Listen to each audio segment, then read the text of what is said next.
Federal government assures Nigerian workers of inclusion, promises not to take them for granted. Our shared vision for national growth and development can only be realized in an atmosphere of industrial harmony and peaceful coexistence in every segment of our country. Grid disturbances declined in the last 5 years, says TCM.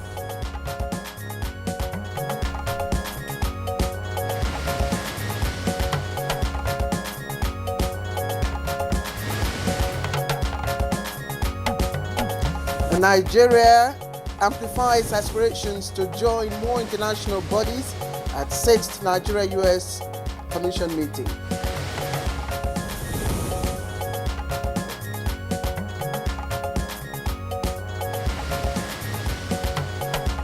And on Good Morning Nigeria today, we shall discuss the Renewed Hope for Women initiative.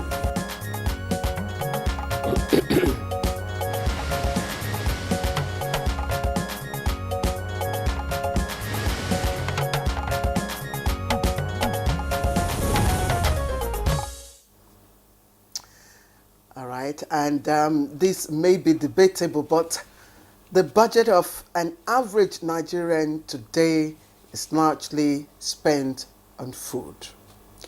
Now, the cost of food items represent more than 70% of most of our expenses made by, like I said, most families. Now, this development may not be unrelated, of course, to the decision of federal government to take people back to the farms. Indeed, Claire, the Renewed Hope for Women initiative of the First Lady, particularly in agriculture, is a ray of light pointing the country in the right direction. Now, this initiative has ushered in a grassroots scheme to empower women farmers who hitherto had limited access to land in many, many communities. Absolutely, Victor. And though the initiatives also attempt to reduce the gaps in food supply, thereby checking food insecurity, there's also the issue of poverty alleviation in the 6 geopolitical zones of the country. And this is expected to enable women have access to credit. And of course, such credits that they would probably have never dreamt of qualify, yes, for. Indeed, some cultural practices in the country place certain limitations on women, especially uneducated rural women, and in some cases, even educated women with some level of exposure. All right, so in the first phase of the Renewed Hope initiatives for women, and this specifically in the area of agriculture, target is provision of financial and material support to 20 women, young women farmers in every state. Of course, with each state receiving, well, I think within this category, there's a competition. And the competition is the home or garden competition, which attracts 20 million naira. There was also the other initiative which the First Lady, launched, not quite long ago to different states, and I think that's about 500, million naira, and so on and so forth. So far, Nigerian women in the southeast and northwest have benefited from this project, jointly managed by the First Lady's Renewed Hope project and the National Agricultural Land Development Authority, NALDA. Absolutely. So, female farmers across the country, but specifically in Plateau, Borno, Kebbi, Ekiti, Lagos, Ogun, Ondo, Osun, and Oyo states, have benefited, while 100 persons with disabilities in Ogun State also were impacted.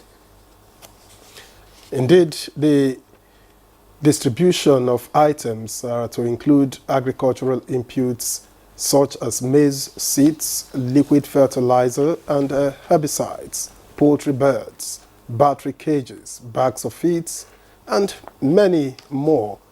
You know, it's what the women are benefiting, or if you say what the women are benefiting across focus areas. That is. You know, my catch in all of the initiatives, honestly, is the how is it called now? Home garden. You know, every home garden competition. You know, which enables women all over the state to, grow gardens in their homes. In their homes. Yes, but I think this is specifically for young farmers, but we will get more clarification and later on in the course of our conversation. But just to let you know that the initiative covers more than just enhancing the fortunes of women in agriculture. It is indeed a total package, the youth and indeed the family in general. This initiative would also impact lives of diverse groups across various age brackets, and it's quite laudable, and it's got the attention of millions of Nigerians, and including us here. Good morning, Nigeria, indeed. And this is why we're giving it the much desired attention to this renewed hope for women today. Not just for women, let's just say renewed hope initiative, yes, of our First Lady, Senator Oluremi Tinubu. So on this note, once again, welcome to Good Morning Nigeria this Thursday. I am Claire Adelabu Abdul Razak. And I can't wait for when our guests are seated to breathe live into this conversation so that we can get a clearer perspective, yes, of what exactly is going down. Already it sounds like something to cheer. Well, I am Victor Azu. Thank you for joining us this Thursday morning. We broadcast live on the network service of the NTA. In a moment, we will begin with highlights of the morning news, and much later, newspaper review with Chukodi.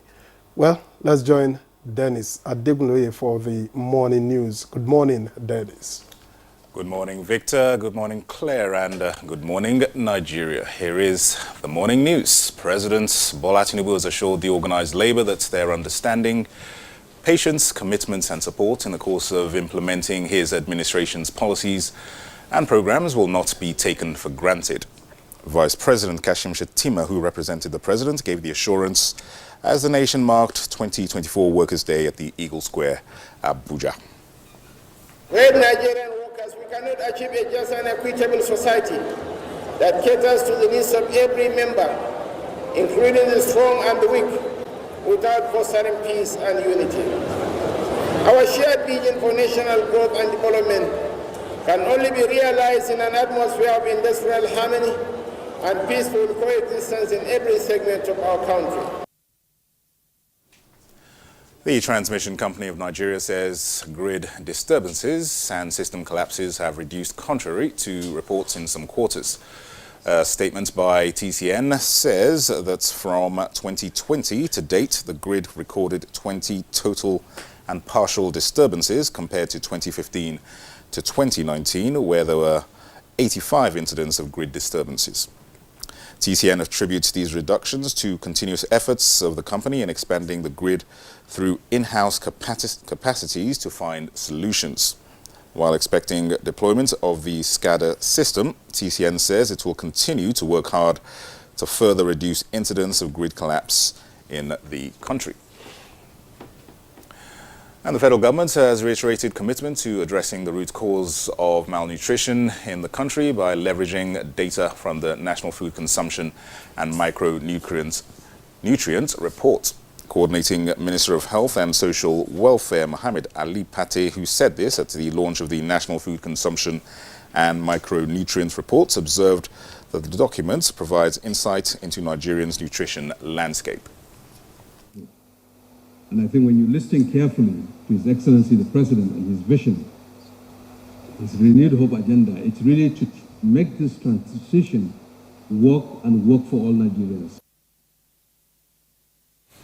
The United States has pledged to initiate a special dialogue to advance Nigeria's ambition in international affairs. U.S. Deputy Secretary of State Kurt Campbell disclosed this to newsmen at the closing of the 6th Nigeria-U.S. Binational Commission meeting in Abuja, saying that the U.S. will support Nigeria's aspirations to join the United Nations Security Council, the G20, and other bodies. So the United States stands with Nigeria in these ambitions. I don't need to tell you about the complexities of the Security Council, but we do believe that there are practical steps that both of us can take that will help advance what Nigeria seeks to achieve. It's important to understand that Boko Haram has been completely degraded. Of course, we have challenges with banditry that are tied to some of the challenges we're being confronted with regards to local governments and local government administration, the effectiveness of local government. So this is something that partners like the US can play a significant role. Well, that's the news for now. Good Morning Nigeria continues after the break with Claire and Victor. Good morning.